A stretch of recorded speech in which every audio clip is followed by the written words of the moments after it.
ಎಲ್ಲರೂ ನಮಸ್ಕಾರ.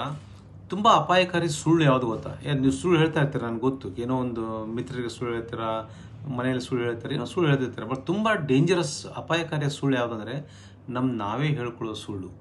ನಾವೇ ನಮ್ಮದಕ್ಕೆ ಕನ್ವಿನ್ಸ್ ಮಾಡ್ಕೊಂಡ್ಬಿಡ್ತೀವಿ, ನನ್ನ ಕೈಲಿ ಇದು ಆಗೋದಿಲ್ಲ, ಅವ್ನು ತುಂಬ ಲೇಟ್ ಆಗಿದೆಯಪ್ಪ, ನನಗೆ ಮಳೆ ಬರ್ತಾ ಇದೆ, ನಂಗೆ ವಾಕಿಂಗ್ ಹೋಗೋದಿಲ್ಲ, ಜಿಮ್ಗೆ ಹೋಗೋದಿಲ್ಲ. ನೀವೇ ಸುಳ್ಳು ಹೇಳ್ಕೊತೀರ. ನಿಮ್ಮ ಮನಸ್ಸಿರುತ್ತೆ, ಬಟ್ ನೀವು ಕಂಫರ್ಟ್ ಝೋನ್ ಹುಡುಕ್ತಾ ಇರ್ತೀರ, ಆರಾಮಾಗಿರೋಣ ಅಂತ ಸುಳ್ಳು ಹೇಳ್ತೀರಾ. ಯಾರಿಗಾದರೂ ನೀವು ದುಡ್ಡು ಕೊಡಬೇಕಾಗಿರುತ್ತೆ, ದುಡ್ಡು ಇರುತ್ತೆ, ಸುಳ್ಳು ಹೇಳ್ತೀರಾ. ಆದರೆ ನೀವು ಒಳಗೆ ನಿಮ್ಮ ಆತ್ಮಕ್ಕೆ ನೀವು ವಂಚನೆ ಮಾಡಿಕೊಂಡ್ರೆ, ನೀವೇ ಸುಳ್ಳು ಹೇಳ್ಕೊಂಡ್ರೆ ನೀವು ಏಳಿಗೆ ಕಾಣೋದಿಲ್ಲ. ನೀವು ಯಾವಾಗಲೂ ಆಯ್ತಪ್ಪ, ನನ್ನ ಕಡೆ ಇಷ್ಟೇ ಆಗೋದು, ನಾನು ಟಯರ್ಡ್ ಆಗಿಬಿಟ್ಟಿದ್ದೀನಿ, ನಂಗೆ ಕೆಲಸ ಮಾಡೋಕ್ಕಾಗಲ್ಲ. ನಿಮ್ಮ ಕೆಲಸ ಮಾಡೋಕ್ಕಾಗುತ್ತೆ, ನಿಮ್ಮ ಮನಸ್ಸಿಗೆ ಸುಳ್ಳು ಹೇಳ್ಸ್ಕೊತಾ ಇದ್ದೀರಾ. ಆಗೋದಿಲ್ಲ ಅಂತಂದರೆ ಆರಾಮಾಗಿರ್ಬೋದು ಅಂತ. ಆದರೆ ನಿಮ್ಮ ಮನಸ್ಸಿಗೆ ಸುಳ್ಳು ಹೇಳ್ಕೊಂಡ್ರೆ, ನಿಮ್ಮ ಆತ್ಮ ವಂಚನೆ ಮಾಡ್ಕೊಂಡ್ರೆ ನೀವು ಮುಂದೆ ಹೋಗೋದಿಲ್ಲ. ಬೇರೆಯವ್ರ ಸುಳ್ಳು ಹೇಳೋಕ್ಕಿಂತ ನೀವೇ ಹೇಳ್ಕೊಳ್ಳೋ ಸುಳ್ಳು ಏನಿದೆಯಲ್ಲ, ತುಂಬ ಅಪಾಯಕಾರಿಯಾದ ಸುಳ್ಳು. ಆದ್ದರಿಂದ ನೀವು ಒಂದು ಸ್ಟಕ್ ಆಗಿಬಿಡ್ತೀರ ಇದೇ ಜಾಗದಲ್ಲಿ. ಅದರಿಂದ ನೀವು ನಿಮಗೆ ಹೇಳ್ಕೊಳ್ಳೋ ಸುಳ್ಳುಗಳಿಗೆ ಚಾಲೆಂಜ್ ಮಾಡಿ.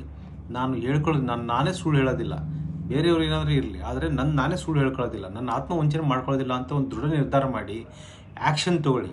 ಯಾವಾಗ ನಿಮ್ಗೆ ನೆಕ್ಸ್ಟ್ ಟೈಮ್ ಸುಳ್ಳು ಹೇಳಬೇಕು, ಆರಾಮಾಗಿರ್ಬೇಕು ಅನ್ಸುತ್ತಲ್ಲ, ಹೇಳಿ ಇದು ನಾನೇ ಆತ್ಮ ವಂಚನೆ ಮಾಡ್ಕೊಳ್ಳೋದಿಲ್ಲ, ನಾನು ಇದಕ್ಕೆ ಆ್ಯಕ್ಷನ್ ತೊಗೋತೀನಿ, ಮುಂದೆ ಬರ್ತೀನಿ ಅಂತ ನೀವು ಮಾಡಿ. ನಿಮಗೆ ನೀವು ಸುಳ್ಳು ಹೇಳಿಕೊಂಡು ಆತ್ಮ ವಂಚನೆ ಮಾಡ್ಕೊಳ್ಳೋದು ಬಿಟ್ಬಿಡಿ. ನೋಡಿ ಎಷ್ಟು ಫಾಸ್ಟಾಗಿ ನೀವು ಬೇಗ ಏಳಿಗೆ ಹೋಗ್ತೀರ ಅಂತ ನೋಡಿ.